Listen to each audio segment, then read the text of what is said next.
7 Republican hopefuls will square off in a debate Monday in Manchester, New Hampshire. PJTV will be there, but former New Mexico Governor Gary Johnson will not. So, who decides who gets to debate? I'm Alan Barton. Stand by for a special Facebook edition of Front Page.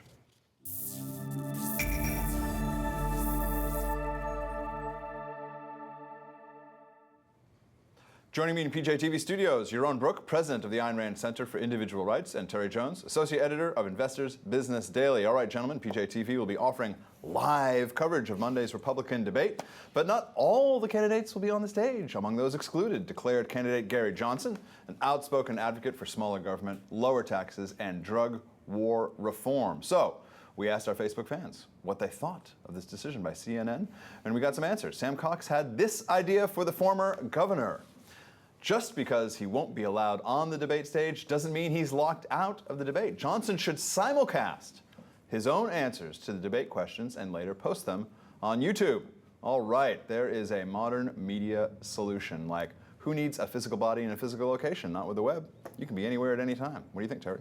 Well, count on a PJTV viewer to come up with a creative solution to this dilemma. I don't think it's a bad idea, actually. I mean, he clearly is a serious candidate. I mean, this is a guy with ideas. He was a successful governor in New Mexico, quite successful, as a matter of fact. He was one of only 4 governors to have a surplus at the end of his term, the year he left.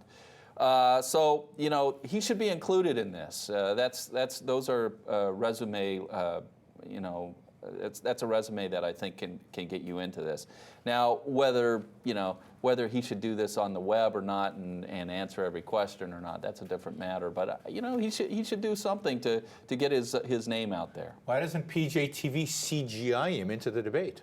Hey, since when do you actually have to be something with modern television? We can green screen anything. Yeah, we can green screen anything.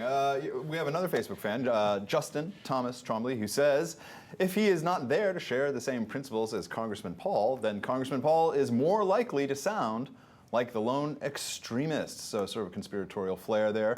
Do you think that Ron Paul seems extremist? I mean, he's got 30 years in the House. What do you think in terms of this? Well, I certainly think that Ron Paul's views, both domestic and foreign, are outside of the Republican mainstream. They're clearly radical. Now, at least his domestic views, many of them should be radical, and the Republican Party needs to move in that direction. I mean, if they had to choose between which candidates to have up there on stage or not, maybe take out some of the more conventional people who we know exactly how they'll answer the questions, we know exactly what they'll say, and the Republicans have practiced their answers for decades now and been a complete failure.